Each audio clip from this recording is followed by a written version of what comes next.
It's a project I did for my class this semester. My girls and I, as some of you know, maybe many of you, were homeless for 2.5 years. And through that time, we didn't have very much constant in our lives. We had one very special friend who helped us out anytime we needed a place to stay.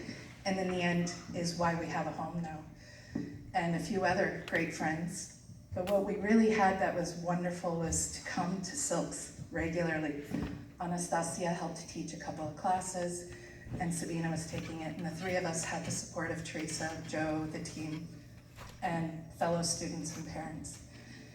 And so, while we don't speak about it in this piece,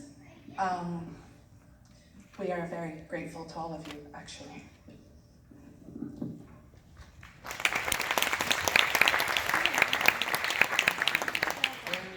Where are we going next? Okay, we have a place for 2 weeks, but that's not really time to relax at all.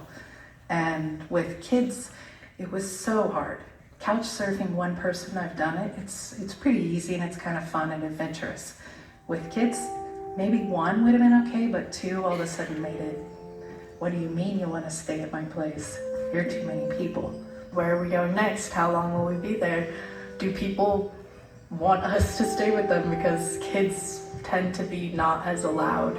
We did almost always have a place to stay, but there was this constant searching and like unsureness of if we were going to be able to stay there for long or if we would have another place to go after. House sitting, you could never feel like this was our house. With us moving from place to place, going to school, like one set school, if we lived at a place that was like half an hour or 15 minutes or suddenly 45 minutes away, it was just another stress added to our life to be like, oh, well, every morning we're gonna have to go to school.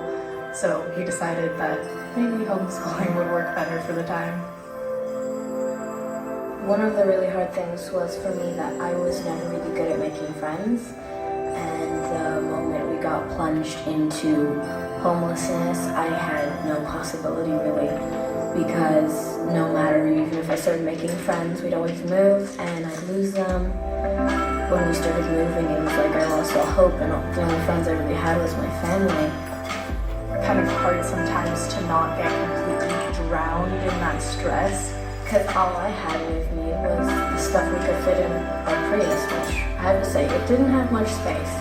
Mainly each of us got our backpack. Well, the rule was, if you're gonna add something in, you gotta take one or two things out. We kind of got into a place where our possessions weren't what mattered as much.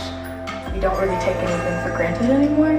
We care about it a lot, and we pay attention to other people too, and just help out as much as we can when we can. I accepted help for my girls' sake, but it wasn't until I could accept it for my own sake that things seemed to move forward. We had this one very wonderful friend. He hosted us every time we needed a place and things fell through. It was a step like, oh, we're going forward, we're going to a better place. Whoa, a home of my own where we can unpack my stuff and I can have my room. It's all mine. Wow. And it was like this most special moment, really, that I can remember. To really feel like, okay, it's really ours.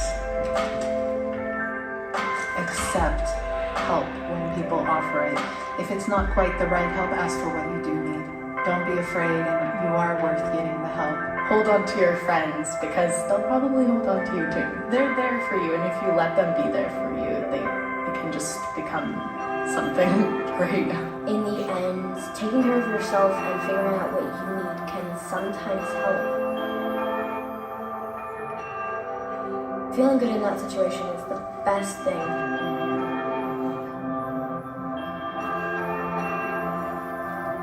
We definitely grew.